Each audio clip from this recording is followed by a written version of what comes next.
should have acted. They're already here. The Elder Scrolls told of their return. Their defeat was merely a delay. Till the time after Oblivion opened.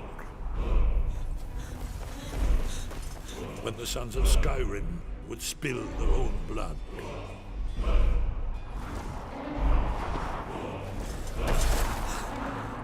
But no one wanted to believe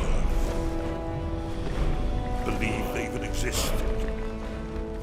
And when the truth finally dawns, it dawns in fire.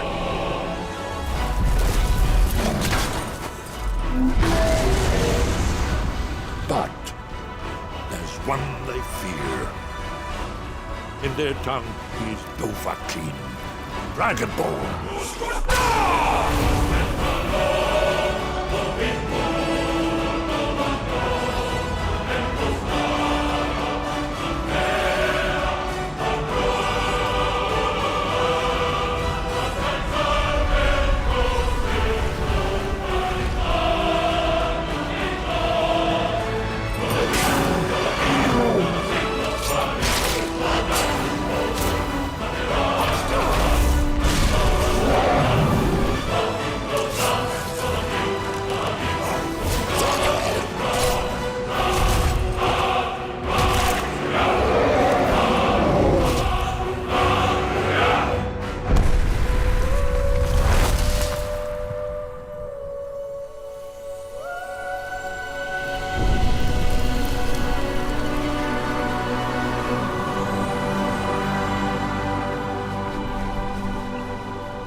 Carl and Damon here from Games, Brains and Headbanging Life, gbhbl.com for short, and it's flashback time with a funny one, because it is an old game released way back in 2011, but it's been ported to so many consoles to date with no sequel afterwards that it still feels like a modern game, even though it's a decade old. You know, it's a decade old.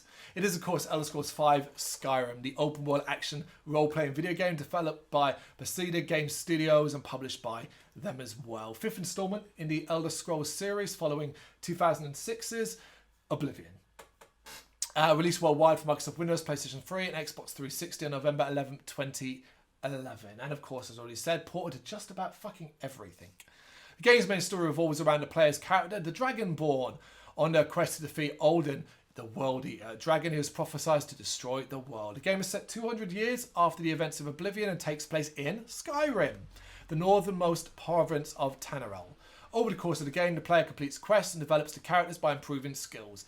The game continues the open world tradition of its predecessors by allowing the players to travel anywhere in the game world at any time and to ignore or postpone the main story indefinitely.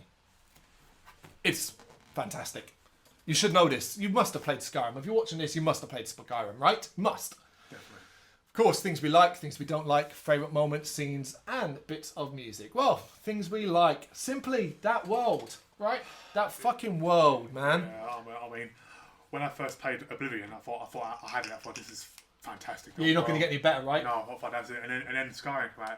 I was like, I can't believe that there's actually a game that can actually beat that. Yeah. And I mean, just the open world, the fact that you can bloody go visit anywhere pretty much. Yeah. Once you found it, yeah. It's just fantastic.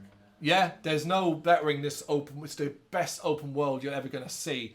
Even though I miss a lot of Oblivion's sort of sunny areas, Skyrim was such a unique sort of environment. You look at a mountain in the distance and you're like, I can go there. Yep. And you often do go there and things like that. But as well, like, it's not just that as well, Steve, what you can do in that fucking world. I sunk 160 odd hours into Skyrim by the time I finished it. And I'm sure I didn't see everything. Because there are lots of caves, lots of dungeons, lots of areas that you may not go to because there isn't a quest leading you there or something to do there and you just don't notice it and so on. Try to do everything I could in the world, hence the amount of hours, but certainly know I'll have missed something. Yeah, definitely. So like I said, the amount of stuff in that game, you know. I mean, even things like the picklocking, I just loved it. I mean, it was sometimes it was difficult, sometimes it was easy, but it's just the amount of enjoyment things you can do in that game is just unreal. Absolutely, absolutely. And of course, obviously the introduction, we'll talk about that as well. You're tied up, you're going to be killed, the dragon attacks. It's a great fucking whoa moment. You don't really have any bearing, you know, and eventually from that, learn that the Dragonborn, the first time you shout is pretty fucking cool and stuff like that. Yeah, we could bang on about the world really more than anything else because, you know, it's not just dungeons, it's not just caves. You have towns with people and you have quests to do there. You know, it's an RPG. You go, don't kill people, behave yourself, don't steal. All the stuff that makes Elder Scrolls such a joy to play was perfected in Skyrim. It really, really was. What else? What else? I mean, fighting when you first fight your first dragon, you know, it's just such an a really cool moment. Is Yeah, you are right. Actually, eventually that will kind of get a bit like second nature. Yeah, because you fight loads. Yeah, but the very first time you're sort of fighting one and it's flying in the air and you're like, oh, my little bow and arrow, my stick. Yeah, you know, that kind of thing. Absolutely, no question there. A lot of the enemies as well that you're sort of come, you know, we fucking piling through the snow and then stumble across a giant's camp or something like that, and getting fucked up by a giant or things like that. Dealing with whatever the Dark Lord people, those things, those aspects. A lot of quests relating to them are quite unique and clever, going into Oblivion and things like that. The fact that there's just so much to do, we keep banging on about it, but there is so much to do. Yep. I mean, if you're not into doing quests or whatever, just go to a stable, steal a horse or whatever, and then just ride around the entire map. Yeah, explore. Hours, Explore. Yeah. Buy a house, fill it with shit, fill it with cheese, fill it with bread. Do what you want. Find a companion, complete some companion quests. You know, get in a relationship, stuff like that. Join the brotherhood. All these, you know what I mean? Yeah. All these things you can do. That's where you end up spending so many hours in it. And of course, all this is done in a game that looks absolutely beautiful. There's no question. Yep. You know? All right, what about things you don't like then? So an obvious one. It took them a while to get this game perfect or right. It you know, it released with a lot of problems, a lot of game-breaking problems for people. That's a problem in itself. I know the excuses often, well, you know, it's an open world game, massive, you're going to expect some problems. It's like, no, we shouldn't. I'm not saying a game should release perfectly, but a game should be releasing with bugs that really fuck things up, you know? It really, really does. I had one that involved Lydia, I think the character is, where I just couldn't get her to come with me. It wasn't game-breaking, but it fucked up a quest. Eventually, that did get patched. I remember when that patch came out, and me going back to the game and be like, oh my god, she's actually followed me. Yay. You know, lots and lots of glitches. I'm sure even if you play it now, you'd still find small ones here and there. Yeah. But it took them a very long time to really get Skyrim as it was supposed to be. Yeah. And that's, unfortunately, a problem when the game is released, given you bought it, and it's like, oh, there are issues. You know? That's one. I mean, I can't really think of any. Repetitive dungeons? Yeah, I suppose. Yeah, I mean, the dungeons are all pretty much the same sort of enemies like Draugrs. Yeah, but I mean, I know one specifically which is more of a funny one, really. But my children used to play this game a lot. My game, and they'd always go and steal a horse and then jump off a cliff and kill my horse. So that was always quite frustrating. Yeah, definitely, definitely. What else would I say I don't like? Ooh, it's hard. I mean, it's an obvious one. Get on with it. You know, you did that teaser. You did that teaser for the next Elder Scrolls, 6 months ago, maybe longer. And that's been it. Are we ever going to get Elder Scrolls 6? Eventually, seemingly. 2011, wasn't it, so?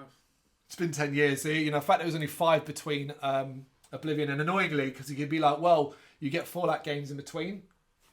What have we had in between? Fallout 4, which was okay. Certainly wasn't, it was not as groundbreaking as 3. Fallout 76, which obviously is famously bad. Do you know what I mean? Like, it's been a bit of a mess for them. So it could really do with kind of regaining people's trust and confidence with a quality Elder Scrolls game. All right, favourite moments, scenes, and bits of music then. I mean, the music overall. It can be both relaxing or but like that point where like you're chilling, you're relaxing, you're moving your way through the countryside, and then that battle music starts. The intro music, the theme song, that one is fucking epic, you know? Yeah, I mean the music. Like I said, the music I've always it's brilliant for for the style of game. But I mean, favourite moment. There's so many to choose from, you know. I suppose the first time we see the dragon, I suppose, when you're tied up and you're running through the village tied up, Yep. and the dragon is destroying the buildings. That's pretty cool. I suppose another one would be as well, like where you first shout, innit?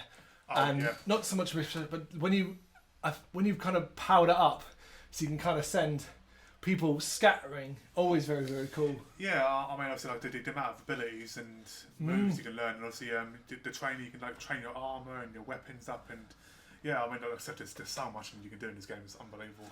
Yeah, this really is one of those where it's like if you've never played it, you still have time. It's still not aged like badly. It's a 10-year-old game, but with the variations and the remasters that have, not remasters, but re-releases that have come out on every modern console. Like right now, you can play it on everything. You can it's become a joke. It's become a meme. That's you can play Skyrim. Like there's jokes about like in 5 years' time, if you're showing someone playing Skyrim on like a fucking goddamn Polly Pocket and stuff like that, they're going to end up putting it on everything because they really, really have. You know, it's not on mobile, obviously, but that's kind of like you jokingly think it would be eventually. Yeah. Because every console, you can play it on Nintendo Switch. Like that's how far this game has now got. You know, so there's absolutely no excuses. It is one of the best games ever made. It really is. Yeah, definitely. Let us know what you think in the comments. Thank you very much for watching. You can check us out on gbhbl.com as well as on Facebook, Instagram, Twitter and Tumblr. Go to Patreon to help us out over there. That's patreon.com/gbhbl, as well as Big Cartel, where you can find some of our merchandise. We have a podcast running on SoundCloud and Apple Podcasts, and of course, if you like this video, do us a favour, hit the subscribe button and help the channel grow. Games, horror and heavy metal, what else is life for?